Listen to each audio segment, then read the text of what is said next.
Hi guys, welcome to our channel Mahir Shaik. నేను మీ Sumayya. ముందుగా మన ఛానల్ని సబ్స్క్రైబ్ చేసుకోండి, పక్కనే బెల్ ఐకాన్ కూడా ఉంటుంది, యాక్టివేట్ చేసి పెట్టుకోండి. ఈరోజు మన రెసిపీ వచ్చేసరికి ఏంటి, చూడ్డానికి పునుగుల్లాగా చిట్టి పునుగుల్లాగా ఉన్నాయి అనుకుంటున్నారా? అలా అనుకున్నా పర్లేదు లేండి, చికెన్తో చిట్టి పునుగులు అనుకోండి, ఇంకా బాగుంటుంది.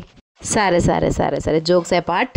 తర్వాత మనం రెసిపీలోకి అయితే వచ్చేసిద్దాం. ఈ రెసిపీ వచ్చేసరికి చికెన్ బాల్స్ అన్నమాట. దీన్ని చికెన్ కీమా బాల్స్ అంటారు.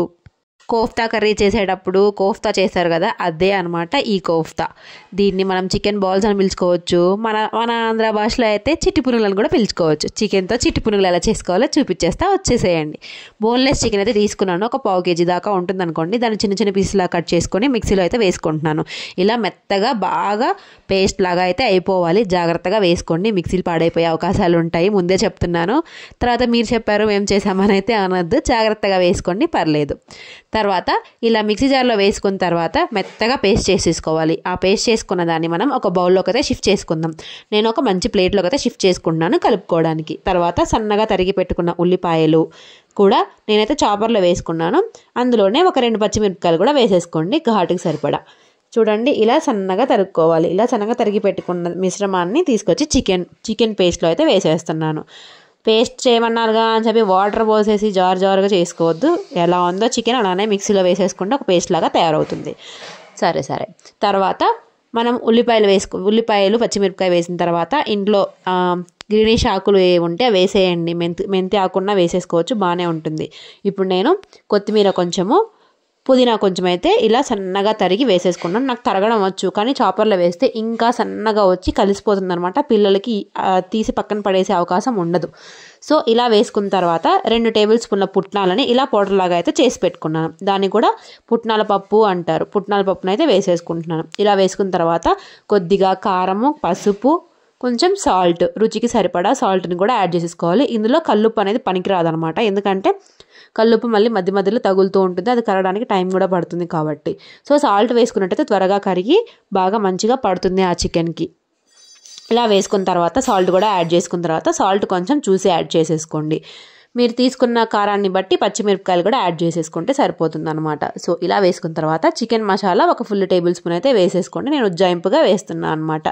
ఇలా వేసిన తర్వాత కొంచెం ఇంట్లో చేసి పెట్టుకున్న గరం మసాలా, ధనియా మసాలా, అవి 2 కూడా వేసేసుకోవాలి. అదొక టేబుల్ స్పూన్, ఇదొక టేబుల్ స్పూన్, 2 వేసేసుకోవాలి.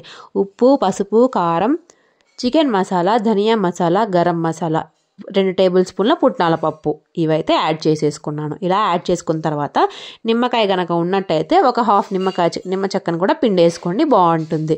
మా ఇంట్లో లేకపోవడం వల్ల నేను నిమ్మకాయ వేయలేదు. తర్వాత మొత్తాన్ని ఇలా చేత్తోనే బాగా మొత్తం పిసికినట్టు కలపాలన్నమాట. చపాతీ పిండి ఎలా అయితే పిసుకుతామో అలా కలుపుకోవాలన్నమాట. మొత్తాన్ని బాగా కలుపుకోవాలి. పిండి అనేది ఎట్లాంటి టెక్స్చర్ రావాలి అంటే మనం ఉండ చేస్తే ఉండ అయ్యేలాగా రావాలన్నమాట. పిండి ముద్ద అనేది మనం చపాతీ చేసేటప్పుడు ఎలా అయితే ఉండ చేసుకుంటామో అదే సేమ్ అలానే రావాలి, కాకపోతే కొంచెం చిన్న సైజులో చేసేసుకోవాలి. ఇలా మొత్తం కలిపి పెట్టిన తర్వాత చిన్న పీసెస్ లాగా అయితే తీసుకొని చిన్న ఉండల్లాగా చేసుకుందాము. సో వెంటనే కాకుండా ఒక 10 నిమిషాలు పక్కన పెట్టుకుంటే బాగుంటుంది. ఎప్పుడైనా కోఫ్తాలు చేసుకునేటప్పుడు ఏం చేయాలంటే చేతికి కొంచెం నూనె అనేది అప్లై చేసేసుకోవాలి. అప్లై చేసుకున్నట్టయితే మనం చేసుకునే కోఫ్తాలు చాలా నీట్గా మంచి టెక్స్చర్తో వస్తాయి. ఇలా మొత్తాన్ని చేసి పెట్టుకోవాలన్నమాట. సో ఇప్పుడు మనం ఫ్రై చేసుకోవడానికి ఆయిల్ అయితే వేడి చేసేసుకుందాం. ఇప్పుడు బాండీ పెట్టేసుకొని అందులోనే కొంచెం డీప్ ఫ్రైకి సరిపడా ఆయిల్ అయితే యాడ్ చేసేసుకున్నాను. ఇది ఎలా ఉండాలి అంటే మనం ఫుల్ హీట్ అయిన తర్వాత పొయ్యిని సిమ్లో పెట్టుకొని ఈ కోఫ్తాలు అనేది వేసుకొని మంచి సన్నని సెగ మీద మాత్రమే ఫ్రై చేసేసుకోవాలి. Tip number 1. ఇప్పుడు టిప్ నెంబర్ 2. కోఫ్తా ఫ్రై చేసేటప్పుడు ఎప్పుడైనా మనం వేసిన తర్వాత వెంటనే స్పూన్లు పెట్టి గరిటెలు పెట్టి కదిలించకూడదు అనమాట, ఎందుకంటే చికెన్ కాబట్టి అది ఉడకడానికి టైం పడుతుంది. సో చూడండి, వీడియోలో చూపించిన విధంగా 2 వైపులా హ్యాండిల్స్ పట్టుకొని ఇలా కలపాలన్నమాట.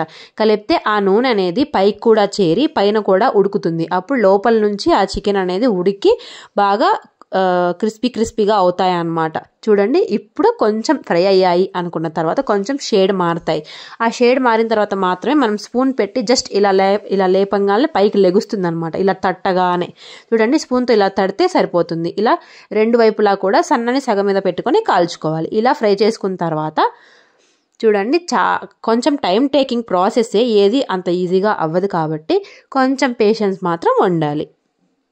ఇలా మనం చేసుకున్న కోఫ్తా బాల్స్ అన్నిటిని మంచి మీడియం సెగ మీద పెట్టుకొని ఫ్రై చేసేసుకొని పక్కన పెట్టేసుకోవాలి.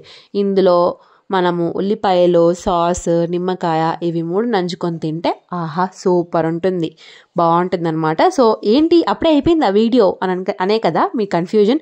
అవునండి బాబు, అయిపోయింది వీడియో, ఇంకేం లేదు చూపించడానికి. మనం చేసుకున్న కోఫ్తా బాల్స్, చిట్టి పునుగులు అన్నీ ఇవే అనమాట. చాలా అంటే చాలా అద్భుతంగా ఉన్నాయి. చిన్న పిల్లలు మా పాపతో సహా ఇంట్లో అందరూ ఇంతటితోనే ఈ వీడియో అయిపోలేదు. కంటిన్యూషన్ ఈ కోఫ్తా బాల్స్ తోనే మంచూరియా ఎలా చేయాలనేది చూపిస్తాను. సో మీరు మిస్ అవ్వకుండా చూడాలి అంటే మన ఛానల్ని సబ్స్క్రైబ్ చేసుకొని పెట్టాలి. నెక్స్ట్ వీడియో కోసం కామెంట్ చేయాలి. సో ఈ వీడియో నచ్చితే కనుక లైక్ చేసి, షేర్ చేసి, సబ్స్క్రైబ్ చేసుకోండి. Thank you so much for watching guys. Don't forget to subscribe. Thank you.